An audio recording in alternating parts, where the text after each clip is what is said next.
আসসালামু আলাইকুম। চতুর্থ শ্রেণীর বাংলাদেশ ও বিশ্ব পরিচয় বই নিয়ে ধারাবাহিকভাবে তোমাদের সাথে আলোচনা করছি। তার ধারাবাহিকতা এখন তোমাদের সাথে 54 নম্বর পৃষ্ঠা থেকে আলোচনা করব। 2 নম্বর টপিক এশিয়ার সাংস্কৃতিক বৈচিত্র্য।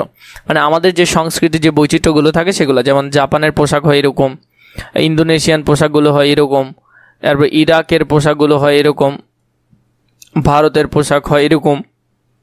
এই যে আমাদের পোশাকের বৈচিত্র্য রয়েছে এবং আমাদের অনুষ্ঠান পালনের যে বৈচিত্র্যতা রয়েছে সেগুলা। প্রথমে বলেছে উপরের ছবি পর্যবেক্ষণ করে আমাদের পোশাকের সাথে অন্য দেশের পোশাকের যে মিল অমিল তা লিখি। মিল কি আছে, অমিল কি আছে? মিল, আমাদের দেশের মতো জাপান, ইন্দোনেশিয়া, ইরান ও ভারতের মানুষ নিজ নিজ ঐতিহ্যবাহী পোশাক পরিধান করে। সব দেশেই নারী ও পুরুষের আলাদা পোশাক রয়েছে। ধর্মীয় ও সামাজিক অনুষ্ঠানে ঐতিহ্যবাহী পোশাক পরার প্রচলন সব দেশেই দেখা যায়। তো এটা হলো মিল বিষয়। অমিল, প্রতিটি দেশের পোশাকের ধরন, নকশা ও পরার পদ্ধতি আলাদা। যেমন জাপানের কিমোনো, ইরানের আবায়া, ইন্দোনেশিয়ার বাটিক, ভারতের শাড়ি ধুতি আমাদের দেশের পোশাক থেকে ভিন্ন।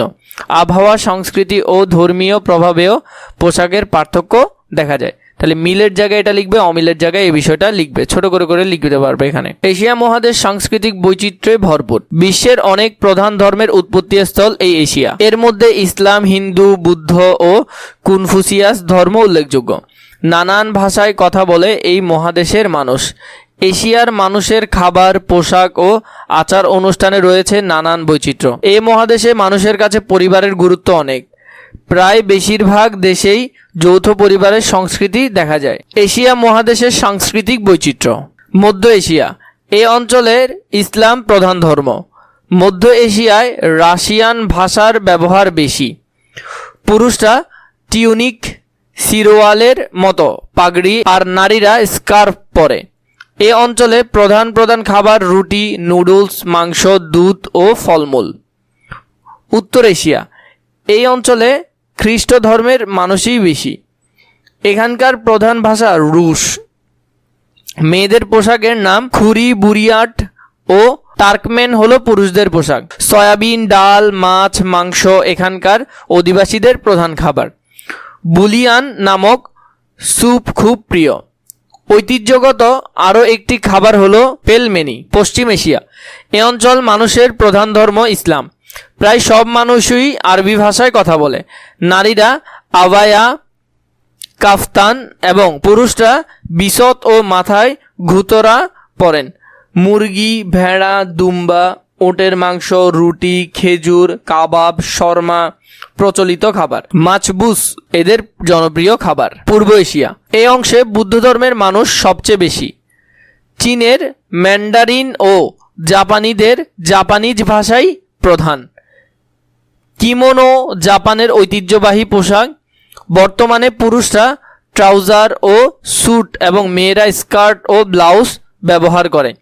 তাদের প্রিয় খাবার ভাত, সামুদ্রিক মাছ, সবজি, মাংস, সয়াবিন, নুডলস। সুশি জাপানের ঐতিহ্যবাহী খাবার। জাপানিরা রান্নায় তেল ও চর্বি ব্যবহার পরিহার করে এবং মাংস কম খায়। চীনাদের চাউমিন খুবই প্রিয় খাবার। দক্ষিণ এশিয়া, দক্ষিণ এশিয়ায় মূলত হিন্দু ও ইসলাম ধর্মের মানুষের বসবাস। হিন্দি, বাংলা, উর্দু ভাষার বহুল ব্যবহারের পাশাপাশি পশতু, তামিল ও সিংহলি ভাষার ব্যবহারও আছে। পুরুষরা ধুতি, লুঙ্গি, কুর্তা, পাজামা, পাঞ্জাবি, পাগড়ি, sherwani, shirt, pant, T shirt ও গেঞ্জি পরে। শাড়ি, ব্লাউজ, সালোয়ার কামিজ, বোরকা ও হিজাব মেয়েদের পোশাক। খাবারের তালিকায় আছে ভাত, রুটি, মাংস এবং সামুদ্রিক ও মিঠা পানির মাছ। দক্ষিণ এশিয়ার মানুষ সাধারণত মশলাযুক্ত খাবারে অভ্যস্ত। ভারত জুড়ে নিরামিষ ভোজীর সংখ্যা উল্লেখযোগ্য। দক্ষিণ পূর্ব এশিয়া, এই অঞ্চলে সংখ্যার দিক থেকে বৌদ্ধ ধর্মের পরে ইসলাম ধর্মের মানুষের বসবাস। বাহাসা, ইন্দো ও মালয় ভাষার পাশাপাশি ফিলিপিনো, বার্মিজ ভাষার ব্যবহার উল্লেখযোগ্য। সারং এই অঞ্চলের ঐতিহ্যবাহী পোশাক। সারং নানা রূপে দক্ষিণ পূর্ব এশিয়ার বিভিন্ন দেশে ব্যবহৃত হয়। মেয়েদের পোশাক চাকরি, স্কার্টস, কালারহীন টপস, ভাত, সামুদ্রিক মাছ ও তাজা শাকসবজি এই অঞ্চলের খাবার। নাসি গারেং দক্ষিণ পূর্ব এশিয়ার নামকরা খাবার। এরপরে যদি দেখি আমরা, যেমন পেলমিনি এরপরে হলো যে সুশি, এরপর হলো যে মাছবুস, এরপরে নাসি গার্লিং। এগুলা আসলে বিভিন্ন ধরনের দেশীয় খাবার। এখানের মধ্যে আমাদেরকে খতে বলেছে পূর্বের পৃষ্ঠার তথ্যের আলোকে এশিয়ার সাংস্কৃতিক বৈচিত্র্যের উপাদানগুলো নিচের ছকে লিখি। এশিয়ার সাংস্কৃতিক বৈচিত্র্যের উপাদানগুলো আমরা এখানে একটু একটু করে লিখব। তাহলে এখান থেকে চালিয়ে লিখতে পারো পূর্বের পাঠ ও ছবির আলোকে। আমরা যদি এখানে দেখি, যেমন খাদ্যের মধ্যে লিখতে পারো পোলাও, সুশি, মাছ ভাত, নাসি গড়েং ইত্যাদি। এই লেখাটা সুন্দর করে এখানের মধ্যে ও একটা বক্সে লিখতে পারো। আর লিখতে পারো পোশাকের মধ্যে কি কি পোশাক আছে, পোশাকের নামগুলো সুন্দর করে এখানে একটাতে লিখতে পারো। এরপরে লিখতে পারো ভাষার মধ্যে কি কি ভাষা আছে, ধর্মের মধ্যে যে কোনো চারটা এখান থেকে দেখে যেটা যেটা তোমার সুবিধা হয় এখানে চারটা বক্সে সুন্দর করে লিখে দিলে হবে। এরপর দেখা এখানে বলেছে কি টিউনিক, বুলিয়ান, সিওরালাও, আরবি, চাউমিন, উর্দু, ধুতি, এ ধরনের অনেকগুলো শব্দ আমাদেরকে এখানে দিয়েছে। ঘতে বলেছে উপরের কোনটি কোন অঞ্চলে কিসের সাথে সম্পর্কিত তা নিচের ছকে লিপিবদ্ধ করি। তো এগুলো তোমরা খুঁজবা, আমি তোমাদেরকে জাস্ট এমনি একটা সমাধান দিয়ে দিচ্ছি।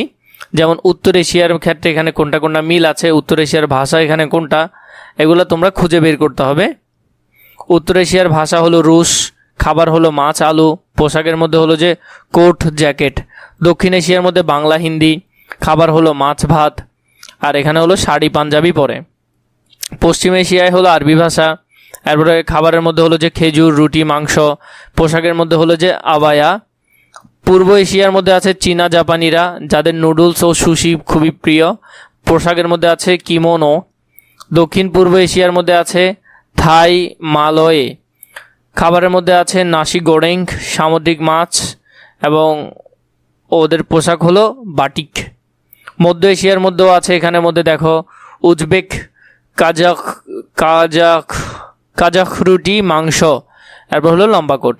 এগুলো এখান থেকে সুন্দর করে লিখে দিতে পারো, কিন্তু আমি তোমাদেরকে বলবো তোমরা এখান থেকে খুঁজবা। খুঁজলে কি হবে, তোমাদের উপকার হবে। তোমরা যদি খুঁজে খুঁজে লিখো তাহলে তোমাদের খুবই লাভে আসবে। শ্রেণীকক্ষে অভিবাদনের ধরনগুলো কোন দেশ বা অঞ্চলের তা নিচে চিহ্নিত করে ভূমিকা অভিনয় করি। যেমন ধরো এখানের মধ্যে এই যে এটা কথোপকথন হচ্ছে, এটা বাংলাদেশীয়। এখানের মধ্যে যেটা দেখতেছো এটা চীনা, এটা হলো জাপানি নিয়ম। এরপরে হলো যে আধুনিক এশিয়ার অভিবাদন, হাই হ্যালো। এরপরে হলো ভারতের মধ্যে। তো এভাবে করে তোমরা এটা পুরোপুরি দেখে ফেলতে পারবে। আর কোনো কিছু প্রয়োজন হলে নিশ্চয়ই জানাবে।